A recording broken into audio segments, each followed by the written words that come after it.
ধর্মতলায় শুরু হলো বাজি বাজার পরিদর্শন করলেন পুলিশ কমিশনার। কলকাতা পুলিশের বিজ্ঞপ্তি অনুযায়ী বাজারে 1403টি বাজি প্রস্তুতকারক সংস্থার বাজি বিক্রি করা যাবে। সেই বিজ্ঞপ্তি অনুযায়ী বাজি বিক্রি হচ্ছে কিনা তা ঘুরে দেখলেন সিপি। নিয়ম মেনে দুটি দোকানের মাঝে পর্যাপ্ত দূরত্ব বজায় রাখা হচ্ছে কিনা তাও খতিয়ে দেখেন সিপি।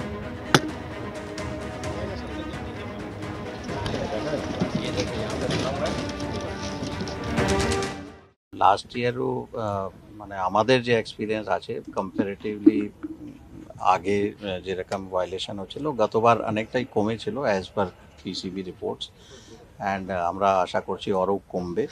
বাট স্টিল আমাদের তরফ থেকে যে প্রেসক্রাইবড ডেসিবেল লিমিট আছে তার উপর যদি কিছু হয় দেন নিশ্চয়ই লিগাল অ্যাকশন হবে। অলরেডি আমরা কিছু ফায়ার ওয়ার্কস সিজ করেছি, প্রায় মোর দেন 1000 কেজি অ্যান্ড 11টা কেস হয়েছে, কিছু লোক অ্যারেস্ট হয়েছে। আমরা আশা করছি আরও কিছু নির্দিষ্ট ডাইরেকশনস দেওয়া হয়েছে, ক্র্যাকডাউন হবে, আরও সিজার হবে। অ্যান্ড সবাইকে বলে দেওয়া হয়েছে অনলি গ্রিন ম্যানুফ্যাকচারার, তাদের লিস্ট আছে মোট 1403 ম্যানুফ্যাকচারার আছে যাদের লিস্ট আছে, যারা অথরাইজড গ্রিন ক্র্যাকার ম্যানুফ্যাকচারার আছে ওদের লিস্ট সবাইকে দেওয়া হয়েছে। এদের কাছে লিস্ট অ্যাভেলেবল আছে, শুধু ওই লিস্টে যারা ম্যানুফ্যাকচারার আছে ওদের প্রোডাক্টই সেল হবে, এইরকম ডাইরেকশন সবাইকে দেওয়া হয়েছে। ভোটের আগে খয়রাতির পাল্টা খয়রাতি, লক্ষ্মীর ভাণ্ডারের পাল্টা বিজেপির। ক্ষমতায় এলেই মহিলারা পাবেন মাসে 2500 টাকা, সেই সঙ্গে 500 টাকায় রান্নার গ্যাস, বাসে ফ্রি যাতায়াত, 10 লক্ষ টাকা পর্যন্ত আয়ুষ্মান ভারতে বিনা পয়সায় চিকিৎসা। প্রতিশ্রুতি শুভেন্দু অধিকারীর। কটাক্ষ করেছে তৃণমূল কংগ্রেস। লক্ষ্মীর ভাণ্ডার সারা ভারতবর্ষে নয়, সারা পৃথিবীতে আমরা চালু করেছিলাম, মনে রাখবেন, আর সারা জীবন পর্যন্ত চলবে। মহিলাদের জন্য 2500 টাকা, 500 টাকার গ্যাস, সরকারি বাসে মহিলাদের ফ্রি। কেউ বলেন ভেট দিয়ে ভোট কেনা, কেউ আবার বলেন জনমুখী প্রকল্প। যে যাই বলুক না কেন, ভোটের আগে ভোটারদের নানা ধরনের প্রতিশ্রুতি বা ভেট দেওয়ার রেওয়াজ নতুন নয়। একসময় যা সীমাবদ্ধ ছিল দক্ষিণের রাজ্যগুলিতে, এখন তা গ্রাস করেছে গোটা দেশকে। লক্ষ্মীর ভাণ্ডার কিংবা কন্যাশ্রীর মতো প্রকল্প চালু করে ইতিমধ্যেই একাধিক নির্বাচনের ঢালাও ভোট পেয়েছেন। তৃণমূলের এই হাতিয়ার ভোঁতা করতে এবার ভোটের আগেই প্রতিশ্রুতির ঝুলি উপর করে দিলেন শুভেন্দু অধিকারী। তৃণমূল 1000 টাকার লক্ষ্মীর ভাণ্ডারে বাড়ির মহিলাদের অ্যাকাউন্টে দিচ্ছে 1000 টাকা। বিজেপি বলছে ক্ষমতায় এলে 2500 দেবে, 500 টাকায় মিলবে গ্যাস। স্বাস্থ্যসাথী প্রকল্পে প্রতি পরিবারকে বছরে 5 লক্ষ টাকা চিকিৎসা বীমা দিচ্ছে তৃণমূল সরকার। ভোটের আগে শুভেন্দু অধিকারী বলছেন বিজেপি ক্ষমতায় এলে আয়ুষ্মান ভারতে 10 লক্ষ টাকা পর্যন্ত মিলবে বিনা পয়সায় চিকিৎসা।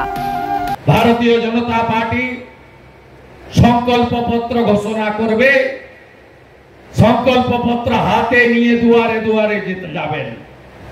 সেই সংকল্পপত্র কি? দিল্লিতে সংকল্পপত্র আমরা দিয়েছিলাম, উল্লেখযোগ্য 4টি বিষয় বলে রাখছি। মহিলাদের জন্য 2500 টাকা, 500 টাকার গ্যাস, সরকারি বাসে মহিলাদের ফ্রি, 10 লক্ষ টাকা পর্যন্ত আয়ুষ্মান ভারতে বিনা পয়সায় চিকিৎসা। বলছে আয়ুষ্মান, কিসের আয়ুষ্মান? মানে ওরা 60 টাকা দেবে আর 40 টাকা আপনাকে দিতে হবে। আর স্বাস্থ্যসাথী কি? 100 টাকাই গভর্নমেন্ট দেবে, 100 টাকাই গভর্নমেন্ট দেবে। কোনটা ভালো? বাংলার লক্ষ্মীর ভাণ্ডারের ধাঁচে প্রকল্প চালু করেছে বিভিন্ন রাজ্য। মধ্যপ্রদেশের শিবরাজ সিং চৌহানের লাডলি বেহেনা প্রকল্প তো ছিলই, মহারাষ্ট্রে চালু হয়েছে লড়কি বহিন প্রকল্প, যার মাধ্যমে 21 থেকে 65 বছর বয়সী মহিলারা যাদের পারিবারিক আয় 2.5 লক্ষ টাকার কম, তাঁরা মাসিক 1500 টাকা আর্থিক সাহায্য পান। পশ্চিমবঙ্গে ক্ষমতায় আসতে এই সব ফর্মুলা প্রয়োগ করতে চাইছে রাজ্য বিজেপি। 2100 টাকা মহিলা, ছত্তিশগড়ে 3100 টাকা ধান কিনছে। বছরে এককালীন মা তারি যোজনায় মহিলাদের এককালীন 12,000 টাকা দিচ্ছে। পাশের রাজ্য উড়িষ্যা, পায়েবট কাছেই, সুভদ্রা যোজনায় মহিলাদের বছরে এককালীন 50,000 টাকা দিচ্ছে। লাডলি বহিন প্রথম চালু হয়েছিল মধ্যপ্রদেশে, শিবরাজ সিং চৌহান মুখ্যমন্ত্রী ছিলেন, তখন ছিল 1,500, এখন হয়েছে 2,500। কেউ এখন থেকে বলছে এত দেবো অত দেবো। নির্বাচনের আগে যা বলেছিল দেয়নি, মুম্বাইতে দেয়নি, মধ্যপ্রদেশে দেয়নি, রাজস্থানে দেয়নি। এরা ভোটের আগে একরকম বলে, ভোটের পরে ভুলে যায়। আমরা করি না, আমরা যা বলি আমরা সেটা করি। আমি যদি কথা দিই আমি কথা থেকে কখনো সরে যাই না। 2013 সালে যুবশ্রী প্রকল্পের সূচনা করেন মুখ্যমন্ত্রী। মুখ্যমন্ত্রীর চালু করা এমপ্লয়মেন্ট ব্যাংকে নথিভুক্ত বেকার ছেলে মেয়েকে 1500 টাকা করে ভাতা দেওয়া হয়। এর পাল্টা শুভেন্দু অধিকারী তুলে ধরছেন ভিন রাজ্যের বিজেপি সরকারের প্রকল্পের প্রসঙ্গ। মাধ্যমিক পাস বেকার যুবক যতক্ষণ না চাকরি পাচ্ছেন 4000 টাকা বেকার ভাতা দিচ্ছে দেবেন্দ্র ফাডনবিসের নেতৃত্বে এনডিএ সরকার। মহারাষ্ট্রে ক্ষমতায় আসার পরেই ওই লাডলি বেহেন যোজনা থেকে সব মহিলাদের নাম বাদ দিয়ে দিচ্ছে। আর শুভেন্দুর এই স্টেটমেন্ট প্রমাণ করলো যে তার মানে ওরা 500 টাকায় রান্নার গ্যাস চাইলেই দিতে পারে। রান্নার গ্যাস তো কেন্দ্রীয় সরকার নিয়ন্ত্রণ করে। এই বিজেপি আসলে নিজের ভোট ব্যাংকের জন্য বাংলার মানুষের প্রতি বঞ্চনা করছে। অভিষেক বন্দ্যোপাধ্যায়, মমতা বন্দ্যোপাধ্যায় এই জন্যই এদেরকে বাংলা বিরোধী বলেন। সব দলই খয়রাতির রাজনীতি করে, কিন্তু নিজে দিলে বলে কল্যাণ আর বিরোধী দিলে খয়রাতি। এটাই হচ্ছে রাজনীতির প্রহসন। ঋত্বিক প্রধান ও ঝিলম করঞ্জাইয়ের রিপোর্ট, এবিপি আনন্দ। 2026-এর বিধানসভা ভোটের আগে ডিজিটাল ময়দানে দখল নিতে ময়দানে নামলেন অভিষেক বন্দ্যোপাধ্যায়। শুরু করলেন নতুন কর্মসূচি আমি বাংলার ডিজিটাল যোদ্ধা। এই নামের ওয়েবসাইটে তৃণমূলের যোদ্ধা হিসেবে নিজেদের নাম নথিভুক্ত করতে পারবেন তরুণ তরুণীরা। শুধু মাঠে ময়দানে নয়, ভোটের প্রচার যুদ্ধ এখন পুরোদস্তুর হয় সোশ্যাল মিডিয়াতেও। 26-এর মেগা ফাইটের আগে ডিজিটাল ময়দানের দখল নিতে এবার নতুন পথে হাঁটলেন অভিষেক বন্দ্যোপাধ্যায়। আমি আজকে একটি বিশেষ উদ্যোগ চালু করছি যার নাম হচ্ছে আমি বাংলার ডিজিটাল যোদ্ধা। বর্তমান রাজনীতিতে সোশ্যাল মিডিয়ার ভূমিকা অত্যন্ত গুরুত্বপূর্ণ।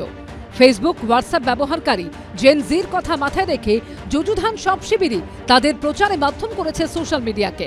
প্রধানমন্ত্রী নরেন্দ্র মোদী বরাবর সমাজ মাধ্যমে সক্রিয়। নমো অ্যাপের মাধ্যমে সারা বছরই দলীয় কর্মীদের সঙ্গে যোগাযোগ থেকে শুরু করে জনসংযোগ করেন তিনি। বিজেপির আইটি সেলও ব্যাপকভাবে সক্রিয়।